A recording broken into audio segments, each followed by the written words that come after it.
Hey guys, Dan Hood, Big DH 2000 here.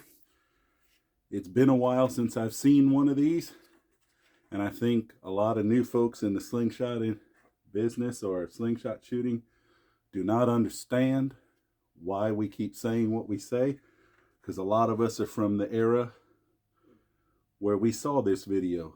Jorg Sprague, the Slingshot channel, created one. So I'm going to do a few examples similar to what he did. Solid vise. Okay. This is just G10. It's not even phenolic, just G10. About a 1/4 inch. Put the fork tips in the vise. Tighten the vise down.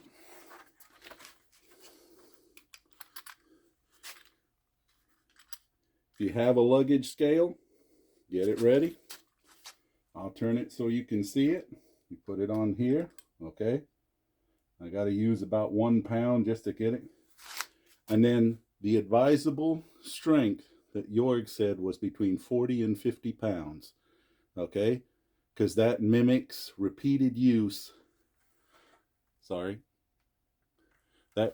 Mimics repeated use on a slingshot with about 8 to 10 pound bands, which is what most of us use. Ready? 46, 48, somewhere in there. Okay? Nothing happens.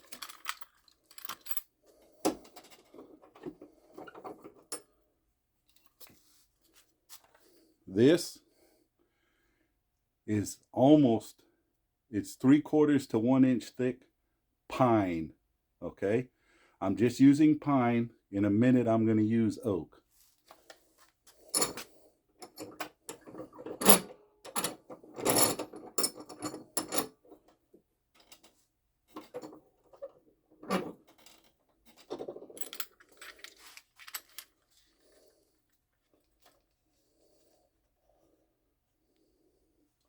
You ready?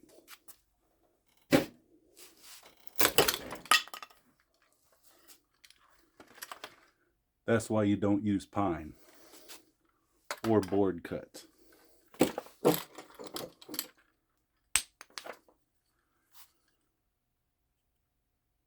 Probably something like 5/8 or 3/4 inch oak.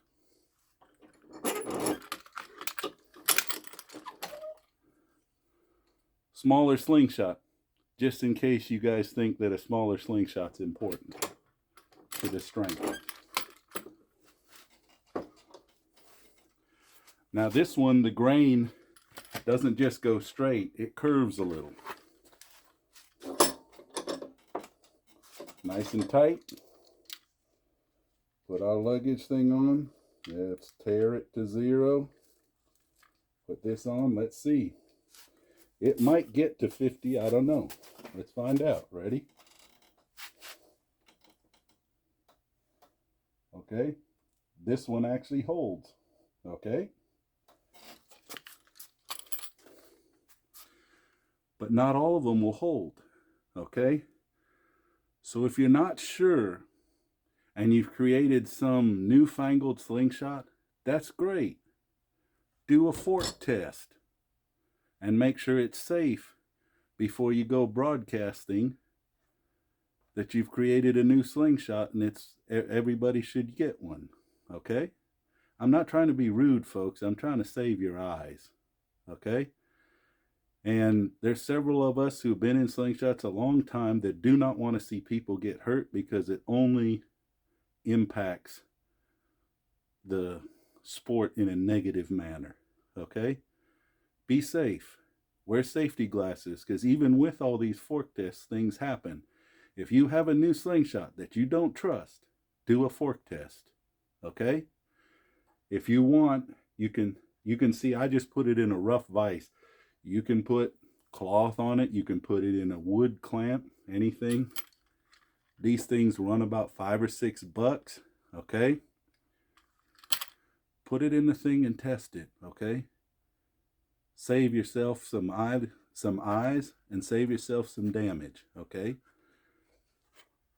Sorry if I seem a little upset or a little annoyed. But board cuts, even ones that stores sell, are not necessarily safe. Okay? Now, let me explain why this oak worked. I purposely cut it because I knew I had a pretty good idea it was going to work. Look at the grain. The grain goes this way and this way. But if you look, where it's going to break is right here. Look at the grain there. See, you're going across the grain. It doesn't break. Okay? You're going across the grain. That doesn't break. But you got to know what you're doing, folks. And this is experience. I know what I'm doing. And you notice, before I use this, I put it in the fork and tested. Now, that works at 3/4. But if I start shaving it down and shaping it, there's no guarantee it will work. Got to test it again. Or if you're like me, I just put a G10 core in it, okay, to make sure it works, to make sure little kids don't get hurt, to make sure adults don't get hurt, okay? Guys, I'm not trying to be annoyed, but I am watching a lot of folks put out dangerous stuff. Please stop doing so until you fork tested it.